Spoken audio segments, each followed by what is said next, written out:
When we see these headlines filling our screens, to really get what's going on, we have to look deeper into the history that actually shaped them. Today, we're going to connect those dots from a single modern headline to a long and really complex history. Am I next? That question you see scrawled on the pavement, it's not just graffiti. For so many people, it's a genuine daily fear. It's a question that gets right to the heart of a painful national conversation. It really speaks to this feeling that for some people, any interaction can turn fatal, completely without warning.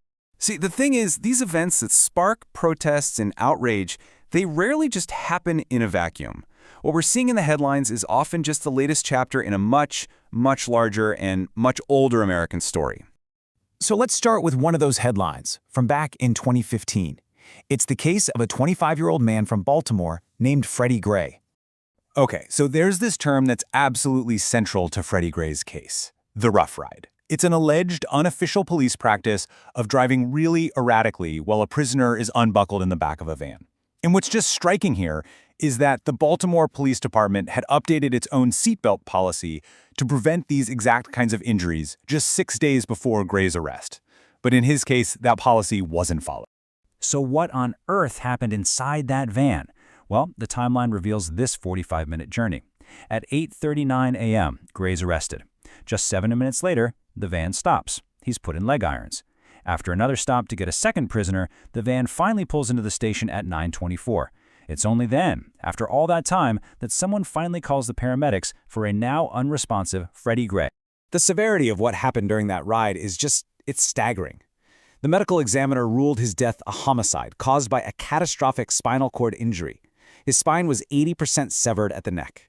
An injury so severe, his family's lawyer said it's the kind of thing doctors usually only see in high-speed, head-on car crashes.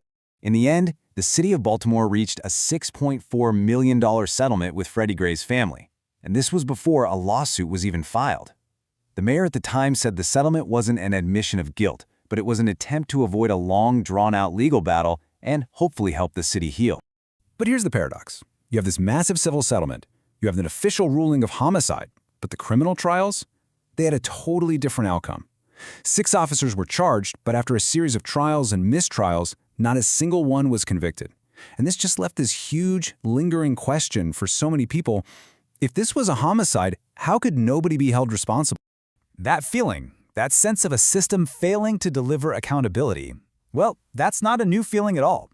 To really understand its roots, we've got to go back a few decades, to a time when the U.S. government was running its own secret program, specifically designed to disrupt and neutralize Black leaders and activists. Listen to this from Huey P. Newton, the co-founder of the Black Panther Party. He found out the FBI had a massive file on him, 1 million pages. He said their goal wasn't just to watch him, but to actively destroy his character. And you know what? He wasn't paranoid. He was absolutely right. He was the target of this top secret, and I mean top secret, FBI program called COINTELPRO. From 1956 to 1971, its entire purpose was to sabotage political groups that the government decided were radical. And it's so important to remember what this was: the United States government targeting its own citizens on American soil. And this wasn't some subtle thing. The FBI's own documents laid out its 5 goals for what it wanted to do to Black nationalist groups. Just look at this language: expose, disrupt, misdirect, discredit, and then this final, chilling goal, otherwise neutralize. The program's stated purpose was literally to prevent the rise of a Black leader who could unify and electrify the movement. In other words, to stop a voice before it could ever get too powerful. Now, COINTELPRO went after a lot of organizations, including white hate groups, but the data, well, it reveals an overwhelming focus.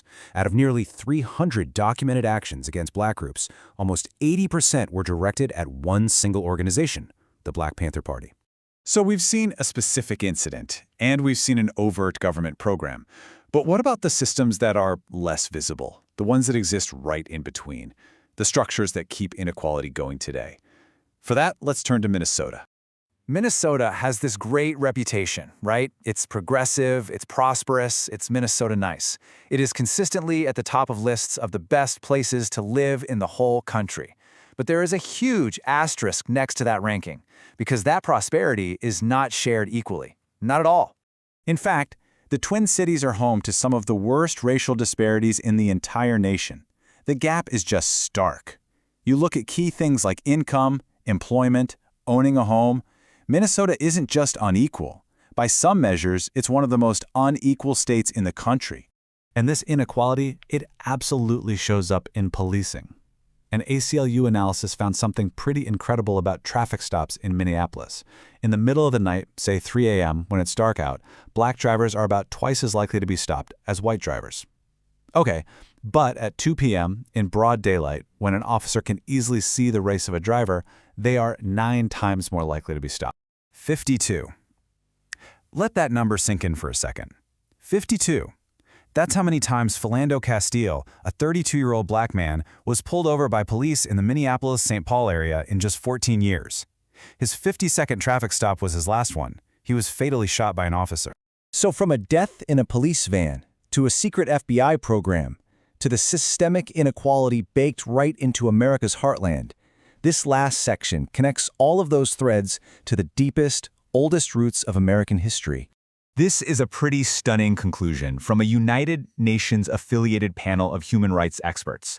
After they went on a fact-finding mission to the U.S., they drew a direct line from the past to the present. They said that modern police killings create a trauma that is, quote, reminiscent of the past racial terror of lynching. The panel argued that because this is a legacy issue, something rooted in slavery and segregation, the country has a responsibility to address it. They suggested the idea of reparations, which, could take many forms, something like a formal apology, new educational programs, or even direct financial support and canceling debt. The story we followed today, from one man's death to systemic data, all the way to the long shadow of history, it really points to this immense challenge. It suggests this isn't a problem of just a few bad incidents, but of these deep-seated historical patterns. And that leaves us with the most difficult question of all. When a problem is this old and this complex, where do you even begin to find a solution?